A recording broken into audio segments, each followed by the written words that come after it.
this week I am super excited to be talking about something I know all of you guys are going to be interested in, whether you know much about astrology yet or you don't.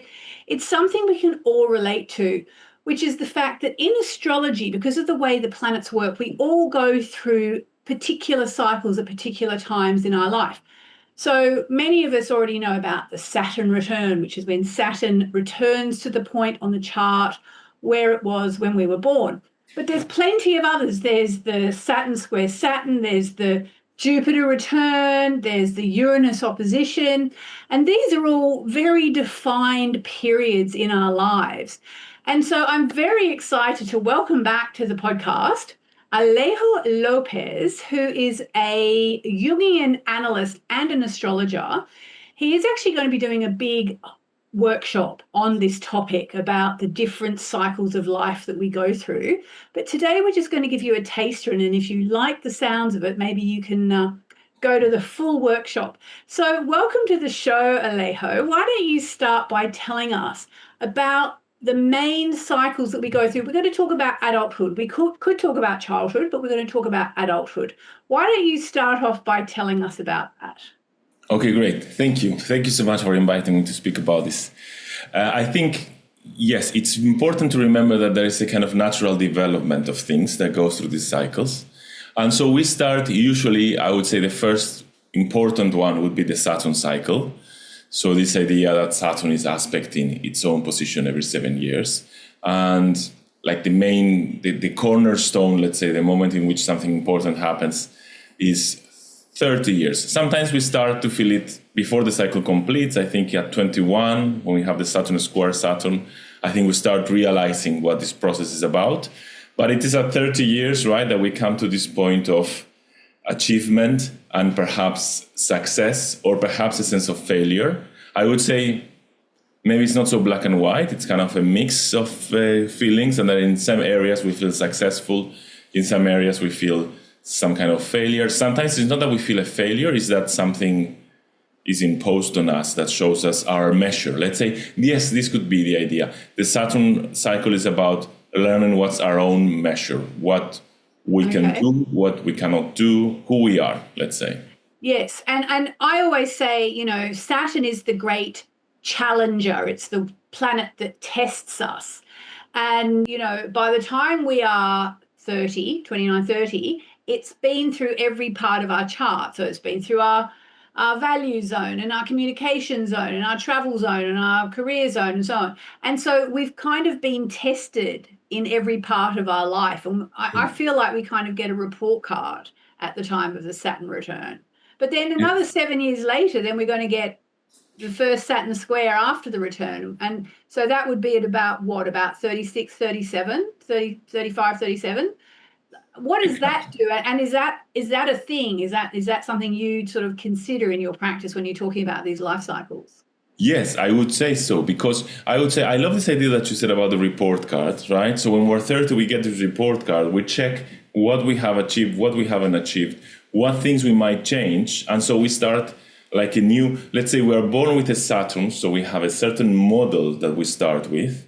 When we get to 30, this model, we see what parts of it work and doesn't. And we seed a new model, right? So just like you're saying, when the transiting Saturn squares again at 36, 37, we are testing this new model that we started. And I think this is a period that it's very, very important, because it's not just Saturn squaring Saturn. A lot of things will be happening at the same time, roughly through around when we're 36. And this is what I'm going to be talking exactly about in the workshop, right? So one interesting thing, for instance, that's going to happen is what we call the nodal return. So the nodes will go back to the way where they were when we were born. And the nodes are about, No, I was just going to say, do give us a definition of the nodal return, what it means for people, because I'm actually not clear on that myself. I've often looked at my nodes and you'd think I know all about them because they are the moon's nodes, but I still am not really that clear. What can we expect at our nodal return, which is about every 19 years, isn't it? I think actually it's a nice question to ask, because I think the nodes are a little bit mysterious, and they should be, because it's like the point where the unconscious and the conscious mix. So I think it's about responding to an inner calling, right? So the south node, it's perhaps a skill and ability that we have. And the north node, I see it more a kind of mix of Jupiter and Saturn, like a thing you're called to do, like you feel this is what you must do. But then I also feel a Jupiterian nature because it brings this sense of expansion and opportunity and growth.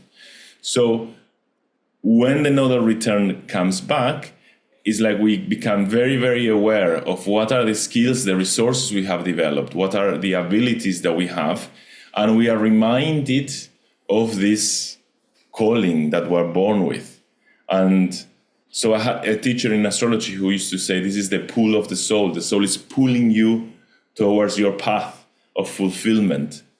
And I don't know, I like the story. Do you know the story that James Hillman shares in his book? What's the name of the school? The Way of the Peaceful Warrior? Something about the key of the soul. I don't remember now the name of the book. So basically he talks about the myth of Er, which is actually in Plato. And Er is this soldier who died, and he goes to hell, but he's taken back. So he's allowed to remember what happens in the underworld.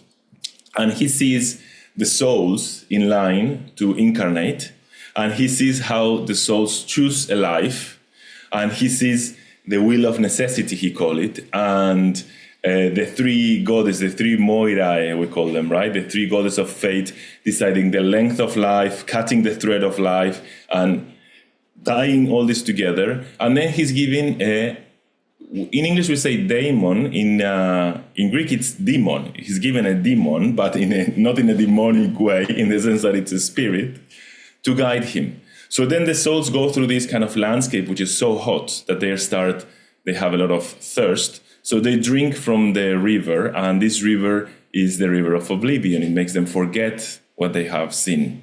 So when they incarnate, we forget that we chose this life and that we know what our life is going to be about.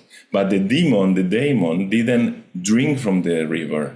So the daemon knows our path. And I think it's in some way, I don't know if literally, I know the Greeks had a way to calculate the daemon and all of this, but so maybe it's not literally the way the Greeks would do it, but I think the idea, the feeling, the meaning of the nodes is related to this daemon, this sense of there's an inner calling, an inner voice that usually it's telling us what would make us happy.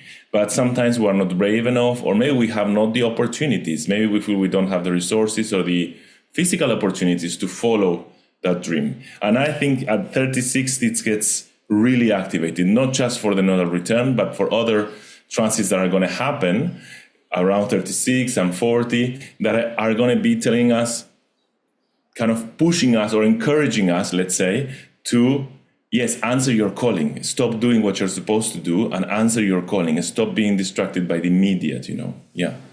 Okay, so I have a little something to add to this now that you've given a lovely explanation about the nodes, the nodal return, which is not something I've ever really studied. I kind of always gloss over it, but maybe because, like you say, it is so mysterious and it's hard to fathom.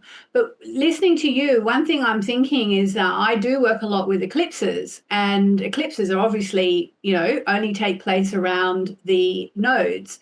And one thing I know for sure about the eclipses is they're really a time where I always say the universe changes gears, and where if we've incarnated to do something in particular and we very much drifted off our path, I've always believed very strongly, a lot because actually when I first started learning astrology, I was actually experiencing eclipses right on my Venus and then my Sun. So I had really kind of powerful understanding of them. And it's like they go and they shunt you back onto the path you were meant to be on, that you incarnated to live. So if you've drifted off them, then it can be difficult because you'll be like, whack, you've got to get back on track. For me, that kind of vibes quite well with what you're saying about the nodes and the nodal return. So it's maybe a time where, like you say, the soul's calling, or the pull of the soul is like, no, you're off track. Now you have to get back on track. Is that all making sense? It's making so much sense. I think it's so beautiful, especially since you are an expert in moonology. Mm-hmm. So to have this insight from you about the eclipses. And I think, I think so much like it's like a reset, right? Like a kind of, not just a reset. It's more like it's a reset, but also a kind of, reconfiguration. Like, come on, go back. Don't get distracted. Yes. Yeah. It's important to accept we're humans and we get distracted because maybe we have different desires, we have fears, we have social conditioning. So, okay, it's not to punish ourselves that we got distracted, but it's good to know that, the sky is giving us opportunities to retrack, right? To go back to this sense of purpose. Yeah. And just for people who have children, the first one takes place at about 19 and then the second one at about 38. And I'm just trying to work out when the next one would be 48, 58, about 56. Would that be about right for the third one? I would say the third one, 40. I have to think in Spanish, sorry. 36, 18, 46. Yeah, 54 maybe, right? Yeah. Yeah, so like maybe say mid-50s. Yes. Okay, so I think maybe as well another thing with the nodal return, do you find, have you studied with clients, are there any themes from say the first nodal return at about 19 or 18 or 19 that then resurface with the second and the third? Yes, a lot, because if you think about it, the 18, 19 is usually when we're choosing our career. Yeah. So this question about what is our vocation is really on the table. It's something we're thinking a lot. Destiny. What's our destiny? Exactly. And I'm not so sure that most people chooses their career because of what they want to do. I think most people end up choosing a career because what's the best, what's right. I think the midheaven is usually the choice of career. And actually the North Node should not be, sorry, yeah? What am I good at? People ask themselves, what can I do? What can I do? How can I monetize my talents? That's what I ask myself. Yeah, exactly. And I think the North Node doesn't necessarily have to be with career. I think when I say vocation, I think vocation in the sense of being called to do something which is not necessarily your job. I think the North Node is more a kind of inner fulfillment that does not require so much social recognition. But so I think, yes, when the nodal returns again, there is this kind of a lot of questions about why did I make those choices when I was so young? I was so naive. I didn't know. Why did I make those choices, and what choices could I make now? Because of course, it doesn't mean that to follow your nodal calling, you're supposed to destroy what you have built so far, right? Yeah. But there is, and just like you said, this is happening at the same time that the transit in Saturn is squaring again Saturn, right? Natal Saturn. So this is happening at the same time that we are kind of testing this new model that we created at 30 based on how happy or unhappy or fulfilled or unfulfilled we were. So yes, a lot of things come up about what were my choices and why, right? I think the nodal axis, I think it's so interesting. I think so roughly around 8-9 years, we're going to have the South Node conjunct the North Node and the North Node conjunct the South Node. So it's going to be like reverse the transits. And I think this is a moment in which we test our abilities. We test what we have learned. And also I think it's a moment in which important teachers, like people we meet, will remind us again what kind of our calling might be. And then when they go back to the normal place, so North Node on the North Node, South Node on the South Node, I think there's this activation to this feeling of a calling, right? But of course, I'm being very abstract. Like we need to see in every chart what it's like, because some cases this calling is very idealized. It's a fantasy that cannot come true. So we need to work on why this is happening and how can we kind of ground this calling into something possible, right? So we need to always look at the chart, I think, to see how this is going to be manifested, how difficult or how easy or how challenging it might be, right? Because otherwise, for everyone, I would say it's even though, like we were saying before, even though there are these patterns that are kind of collective that we all go through, the experience of them is very different. And to understand this experience, we need to look at the chart.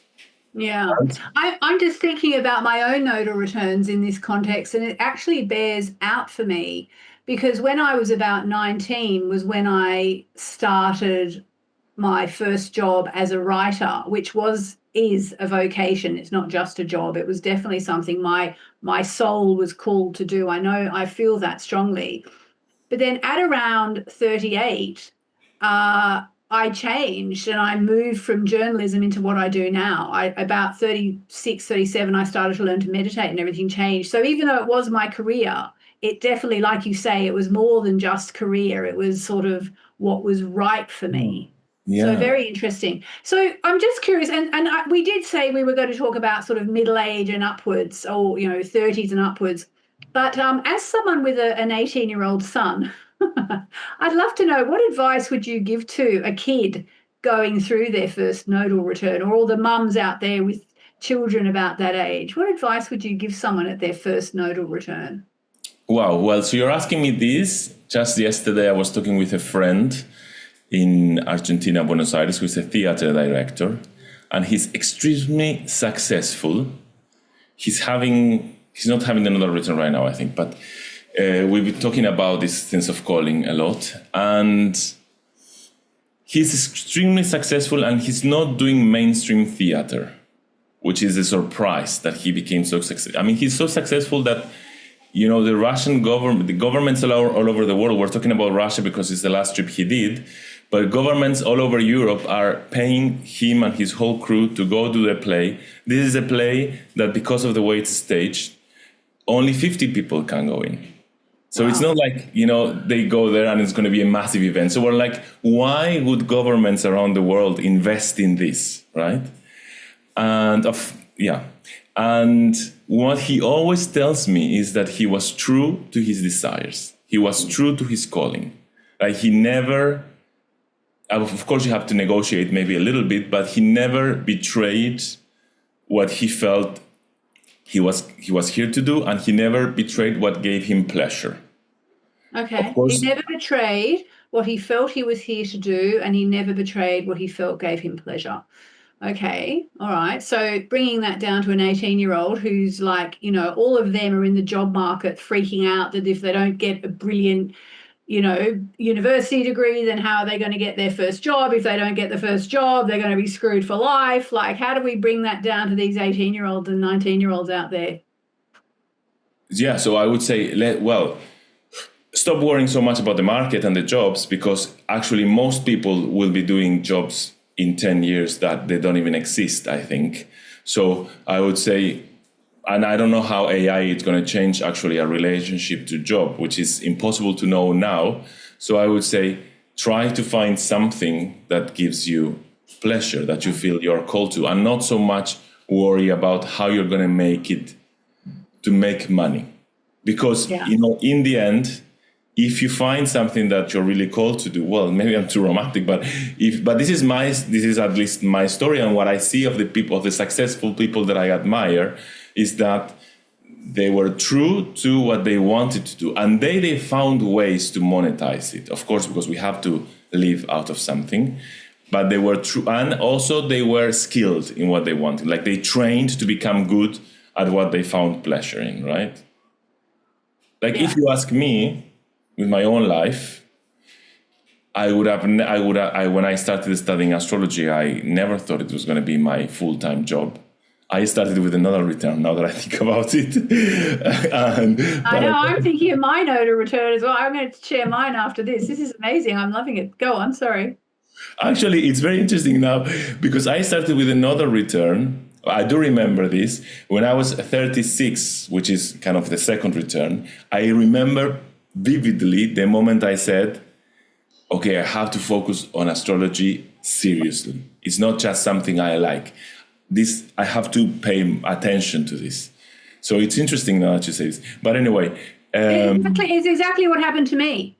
It was literally in my mid-30s, I think, that I decided I really want to do astrology, and I tried to give it up because it was all just, taking up all my time, and I wasn't earning money as a journalist. And then I had this sort of epiphany where I just thought, I don't care. I'm just going to do this. And that's when I bought Solarfire, which is the astrology software that many of us use.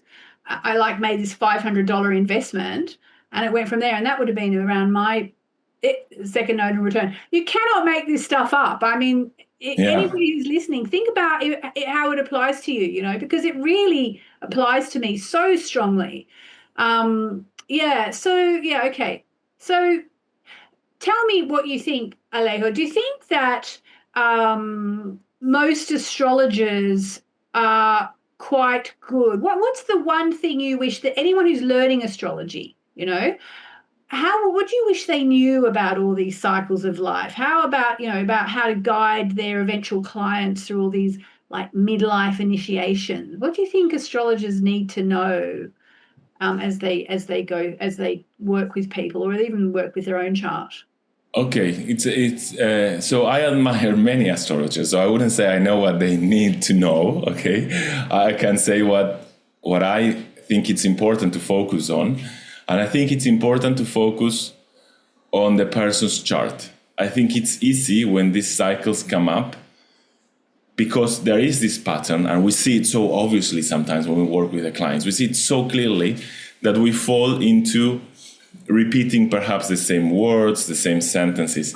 And I think it's important to focus on this person's chart. What are the core themes of this chart to understand then how this pattern, of course, you can never know. Also, this is the other thing I would say. You can never know how it's going to be manifesting. You always need to speak with the client and see what's their experience of it.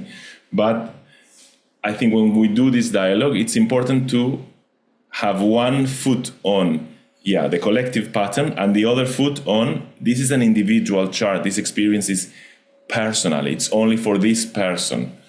And sometimes I think when we work with cycles, we may get too taken by the collective. One size fits all. Yeah. And this is... I'm just looking at the workshop that you're going to be doing, which will be on August the 9th for anybody who wants to find out more. We'll talk about it in a minute. It's very well priced. But you're going to be exploring. So ages 35 to 36, that's the third Jupiter return, which you have described as a moment of expanding vision. So in with the nodal return at 36 is this expanding vision, which is when you and I both decided let's do astrology. Let's do more astrology. Also ages 36 to 37, the Saturn waxing square. So that's tension between past choices and future commitments. And that will be some kind of echo from the original, this first Saturn return as well.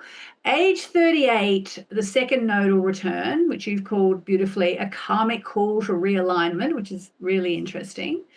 And then late 30s to early 40s, the Pluto square Pluto, deep psychological restructuring. So really, if anyone who's listening, especially if you're like 20s or early 30s, fantastic way to understand what's coming up for you. And if you're interested in astrology anyway, I mean, all these things repeat and repeat and repeat. So even if you're way past your Saturn return, your first one, and then you're probably coming up for your second one, and you're through your second nodal return, you're probably coming up to your third one. There is something for everybody. Tell me about this workshop. It's an astrology university workshop, isn't it?